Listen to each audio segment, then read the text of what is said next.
I ignored the homeless man until I realized who he really was. My name is Grace.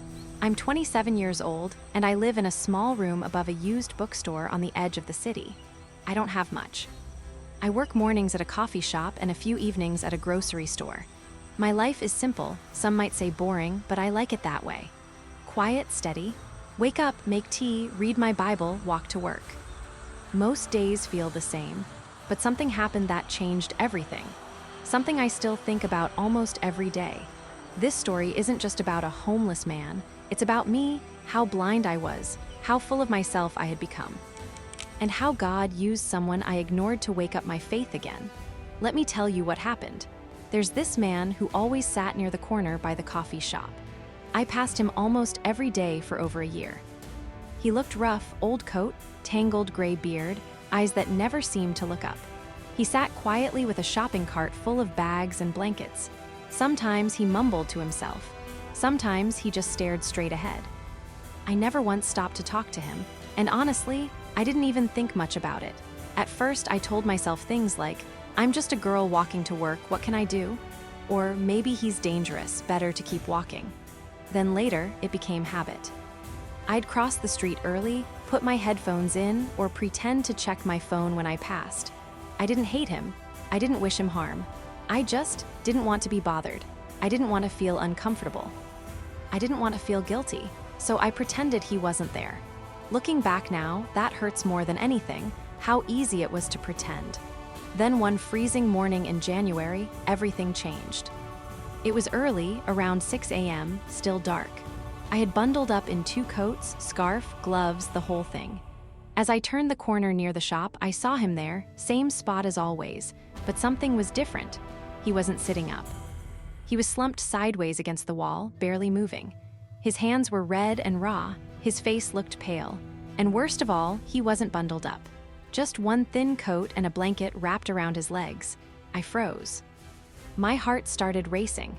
For the first time in over a year, I saw him, really saw him, and he didn't look scary, he didn't look dirty. He looked like someone's father, like someone's grandfather.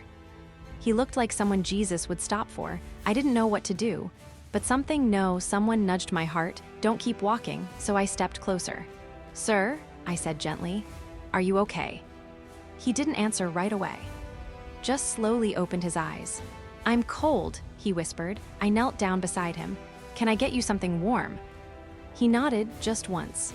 I ran inside the coffee shop, grabbed the biggest cup of hot coffee I could, a muffin, and a spare pair of gloves I kept in my locker. My hands were shaking as I brought them out. When I got back to him, he was sitting up a little straighter. I helped him sip the coffee. He smiled slightly, and that's when he spoke clearly for the first time. God bless you, child, he said. I prayed someone would stop today. I blinked. You prayed? I asked. He nodded. I talk to the Lord every morning. You're the first to stop in days. I didn't know what to say, so I sat down next to him. My name's Grace, I said. He smiled again. Nice name, mine's Samuel. We sat there in silence for a moment. Then he said, I used to be a pastor, before everything fell apart. My heart dropped. A pastor? I asked. Yes, long time ago, had a church, a wife, 2 sons. Then came the accident, the hospital bills, the drinking, I lost everything. But not my faith. I was stunned.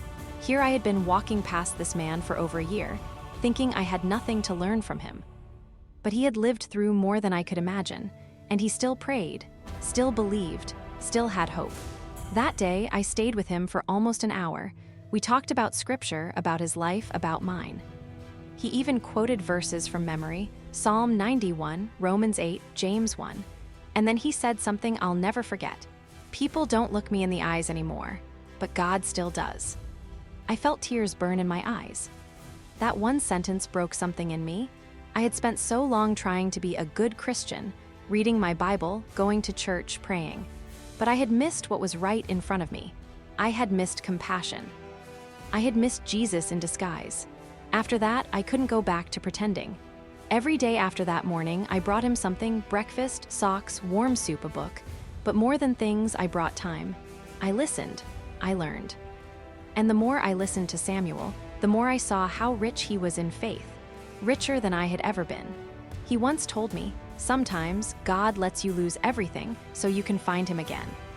Eventually, the city offered him help, a temporary shelter, a new coat, a place to shower. I helped fill out the forms. I brought him to the office and waited with him. He cried when they gave him a clean bed and a Bible. That night, I walked home smiling through tears because I had ignored him, but God hadn't. God had been with him the whole time, and God had used him not just to test me, but to change me. We think we're the ones with something to give, but sometimes we're the ones who need saving. Jesus said, "Whatever you did for one of the least of these, you did for me." Matthew 25:40. I wonder how many times I've walked past Jesus and didn't even realize it. Samuel reminded me of that. He reminded me that faith isn't about looking perfect. It's about love. It's about seeing people, stopping for them, listening. Even now, I still check that corner every time I walk to work. Samuel moved into a long-term housing program, and we keep in touch. He even sends me scriptures in the mail, handwritten, with notes in the margin. And every time I read them, I think, I almost missed this. I almost missed him. I almost missed God's voice because I didn't want to feel uncomfortable. So if you're listening to my story today, I'm asking you to open your eyes. Look for the people no one sees, the ones sitting on corners. The ones we're too quick to judge because Jesus is there, in them, around them, speaking through them. He's closer than we think, and he's watching how we respond.